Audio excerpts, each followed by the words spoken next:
So I have a customer that's really interested. This couple would like to purchase this kitchen. They just, of course, want to know that it's going to fit in their space. So they're actually the first ones that I've sat down and tried to make a design for.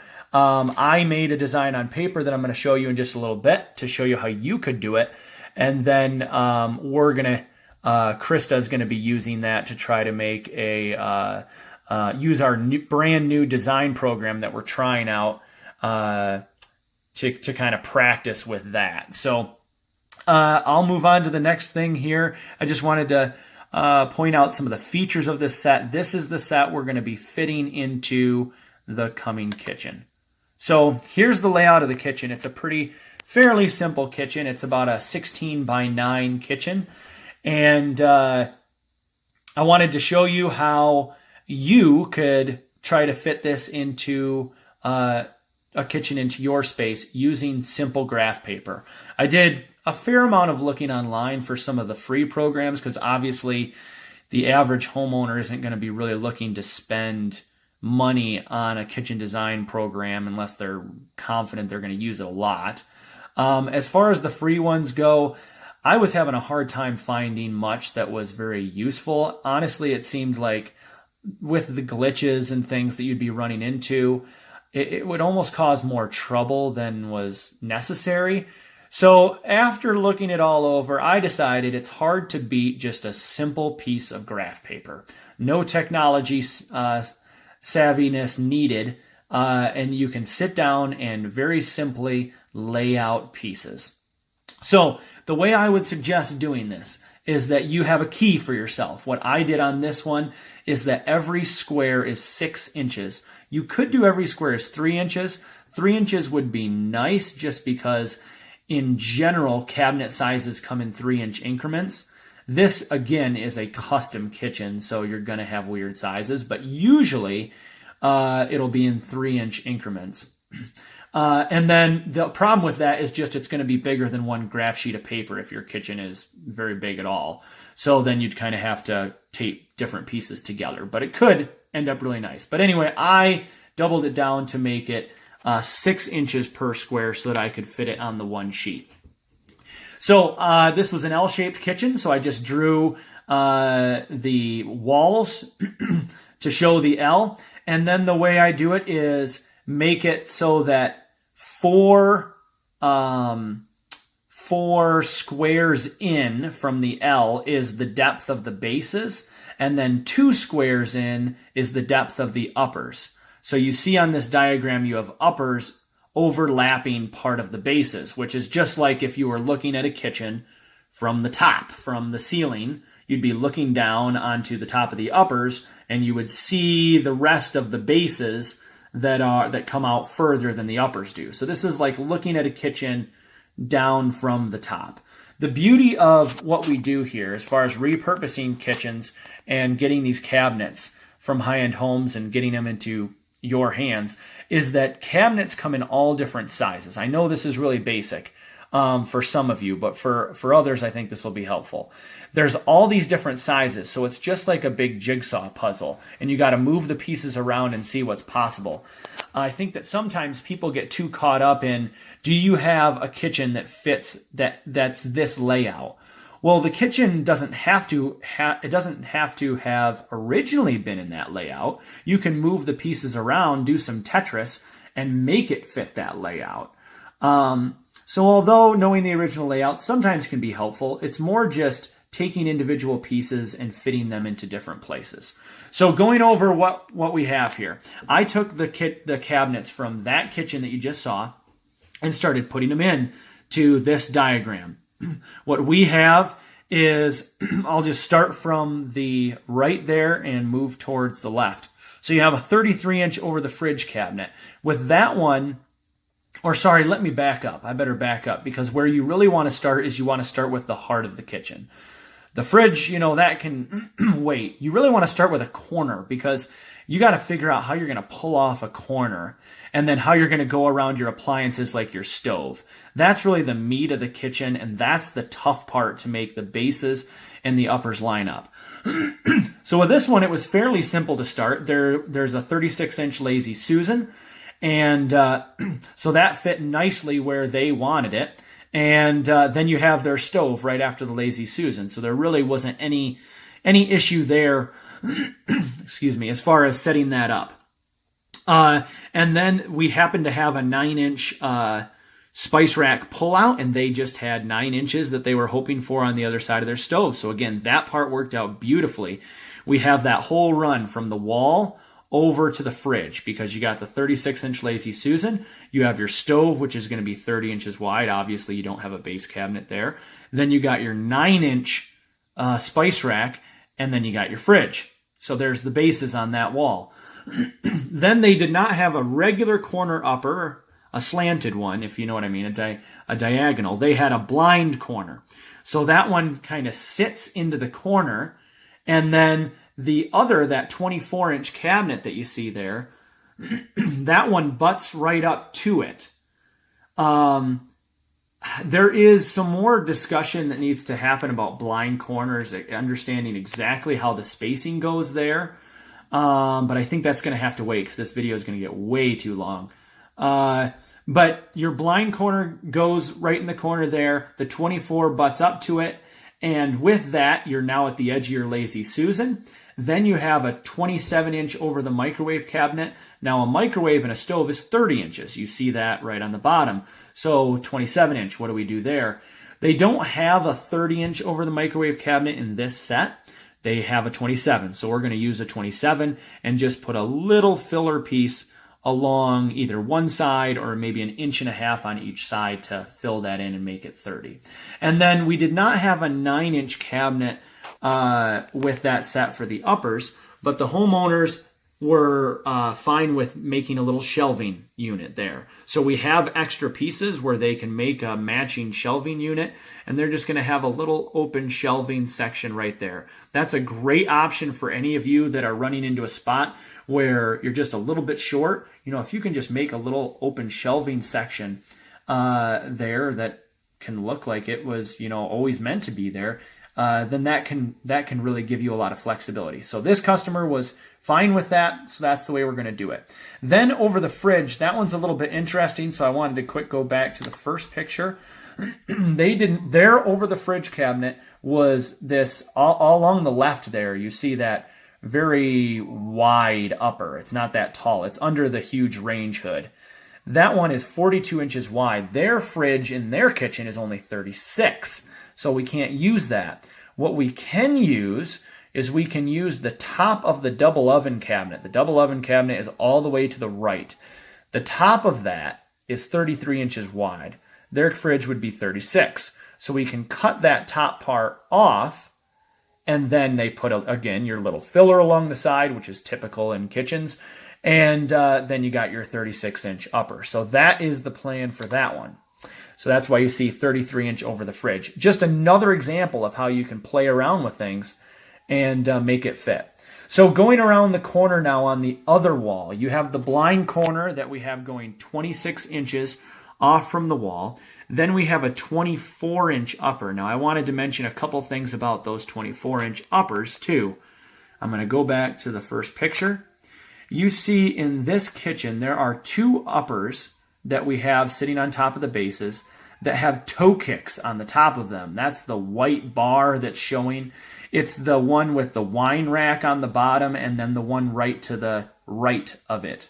Those 2 have toe kicks on the top. And that's because they were actually installed flipped over. They were installed as bases and as part of the island. We put them there, sitting there as if they were uppers because this set was a little low on uppers. And that's the way we're going to use it in this customer's kitchen. So you'd cut off that toe kick, and then maybe you'd add a little shelf at the bottom or something to make them exactly the same height as the other uppers. But that's really up to exactly what the customer wants to do with that one. And then you have 2 new uppers. So often, like if somebody wants some shallower cabinets in an island or something, they will usually take an upper, flip it upside down, and put a toe kick on it, just like this. And so you can reverse that. Take the toe kick off, flip it back around, and now you got a traditional upper. So again, another little trick for trying to make things work. So going back to the diagram, you come around, here's the 24-inch cabinet, then you have your sink base, there's a window there with the sink base so that we wouldn't have any upper cabinet there. And then then it's really free sailing because you got the dishwasher and you could put really any cabinet over the dishwasher. And then you got 7 to 8 feet here. They have just the rest of that wall, and they're kind of open to going as far as we want along that wall. So that gives us a lot of options, gives them a lot of options for playing around with, and we have a lot of pieces left. So I wanted to go to this last picture a minute, and you see here the X'd cabinets are the ones that we've already used in the diagram I just showed you. Now we have 7 to 8 feet left, and we can really make whatever combination we want with the rest of these cabinets. So it's a really neat place to be in. We have quite a bit of flexibility.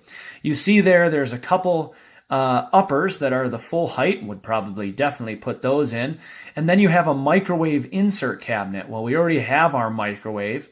So what maybe somebody would do if they wanted to use that is cut it down because it's a deep cabinet. So it's regular upper depth, and then maybe finish off the inside and put a shelf in there, make it open shelving or something like that. Another option that I thought to fill up that upper space more would be there is one upper that's a little bit shorter. It is in between the blind corner that's X'd out there and the two with the toe kick that have an X over them. You can't see it all that well in the picture, but it's right towards the corner.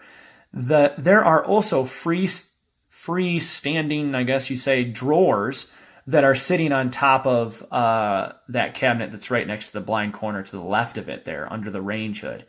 Those drawers, the two on the top to the right, there's two small drawers.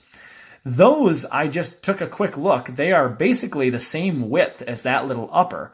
And so what you could do is you could install those two drawers under that upper. If you've ever seen upper cabinet drawers, it's pretty cool. Pretty high-end thing, actually.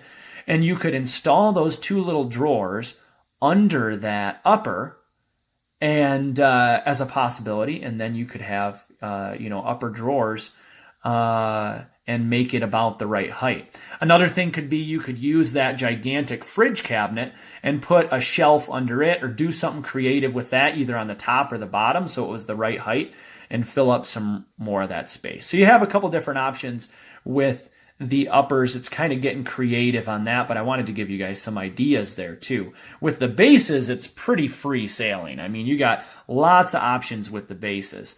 We have a big drawer base all the way to the left. We have a 2-door base with beautiful rollout trays in between those two ones that are X'd out. And then you have another big drawer base. You have 2 more small spice rack pullouts. And you have all these cabinets that are towards the island. So you got plenty to work with on the bases. They have more than they need, which means that they're probably also going to add an island. They thought about maybe adding an island. They just weren't sure how they were going to make it happen. So for this, they said they kind of wanted a movable island. And I told them, well, what you could do is these bases in the foreground, they're shallower than typical bases. It'd be pretty easy to take 2 of those, put them back to back, and then, put a panel along the side to finish it off, cut off the toe kick, and then put some wheels on the bottom. And suddenly you have an island that's movable. So they're pretty excited about that idea, giving themselves a movable island with a little bit of work. They got plenty of base cabinets, and they got different options. I wanted to finish off with the fact that the layout that I showed you is one example. But the complicated part about this is that with these things, it's all about what the customer's okay with and how creative they want to get with moving things around. I'll give you a quick example of that. I know this is a long video. That there's some things they could do if they a couple different options. One option would be there are these 2 spice racks that we haven't used, these 6-inch ones. They are made to go on either side of the range. That's the way they were in the initial house. They even have these nice little furniture legs, which you can just barely see in this photo. And so that would be great to get on either side of the range. The problem is that didn't really work in our initial design, but you could move things around and try to get it to work. So if we go back to our design here, you could have your 36-inch Lazy Susan there, and then let's say that you put the 6-inch right next to the Lazy Susan before the stove. Now you have your 6-inch spice rack. That's going to obviously move over your stove 6 inches, but likely the plug is still going to be there. You're still going to have the plug. It's not going to move it over so much that the plug isn't going to be in the right spot, I would guess. If that's true, then you might be able to do it. Now we have the other problem is that we have 3 inches less for our fridge now. So in this situation, you might have to get, I'm trying to think out loud here. You might have to get a 33-inch fridge instead of a 36. That would be a pretty big commitment though. But just as an example, that's going to move it over. So your 9 inch is going to become 6 inches. But that's going to make that part kind of tough. So you almost have to give up your Lazy Susan, or well, you don't really have a blind corner, so you really want to keep your Lazy Susan. I guess it kind of comes down to a little bit smaller fridge there. Another option, though, would be for the 9-inch shelving part. You could use one of those 6-inch spice racks. I thought this would be kind of cool. You could use it, flip it upside down, take the toe kick off it, and possibly make it, depending on how far out it comes. I don't know if it comes out too far to be modified like this, but you might be able to flip it upside down and use it for an upper spice rack pullout. That again would maybe take some modification. I don't know if it would work like this, but again, especially I'm trying to just give you some of the different ideas that you can think about in moving these things around. And then lastly, there's also other drawers that you have there. Those 2 drawers that are under the little drawers that I told you could use under the upper maybe, those drawers actually are the same width as that cabinet that has the whole middle of it is open, that base cabinet that's like for an appliance. It has a drawer just on the bottom. Those drawers are that same width. So a carpenter, you have a cabinet framed in, they could work it so that those drawers fit right into that cabinet, I would imagine. And so then you could kind of try to make a fuller cabinet out of that one. Just, again, some ideas to get your mind thinking along the lines that you really need to be able to do in order to give yourself the options for making used kitchens work and giving yourself the proper flexibility. So I hope that was helpful for you. I know it was extremely long, but I want to have this be a starting point. What did you think about the video? Did you find it helpful? The graph paper idea, if you weren't familiar with that yet. Did I give you some tips on how to move pieces around? And what would you like to hear more about going forward? Thanks again, as always. Talk to you next time.